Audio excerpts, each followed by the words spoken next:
వీళ్ళ కంచుకోట ఎక్కడెక్కడ చుట్టూ అక్కడ పెంచుకుంటా పోతారు అన్నట్టు.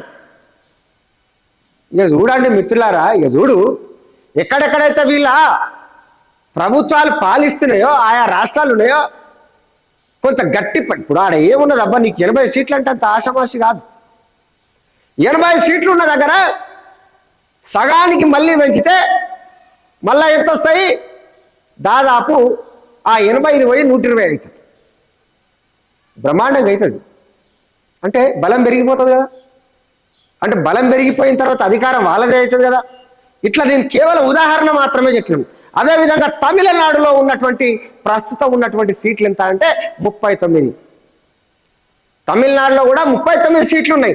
మరి 39 సీట్లు ఉన్నటువంటి వాటిని 50% పెంచితే మరి అక్కడ ఈ 35% 39% ఉన్నటువంటి అవి మరి 60% అవుతాయి. అంటే మళ్ళా అక్కడొక మళ్ళా బలం పెరిగిపోయింది.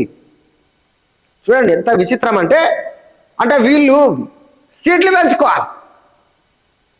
వీళ్ళు సీట్లు పెంచుకునేటువంటి ప్రయత్నం. ఇక ఇదే విధంగా ఇక్కడ ఈ విధంగా ఉంటే రాష్ట్ర పరిస్థితి అంటే మిగతా రాష్ట్రాల పరిస్థితి ఏ విధంగా ఉండాలి అంటే ఇక్కడనే ఈ విధంగా ఉంది అని అంటే మిగతా రాష్ట్రాల పరిస్థితి ఏ విధంగా ఉండాలి అంటే దక్షిణాదిలో ప్రస్తుతానికి 126 లోక్సభ సీట్లు ఉన్నాయి. కానీ 50% పెరిగితే నిజంగా మళ్ళా 62 పెరుగుతాయి.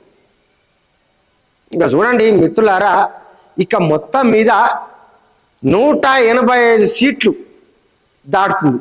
మరి మూడోసారి కేంద్రం అధికారంలోకి వచ్చిన తర్వాత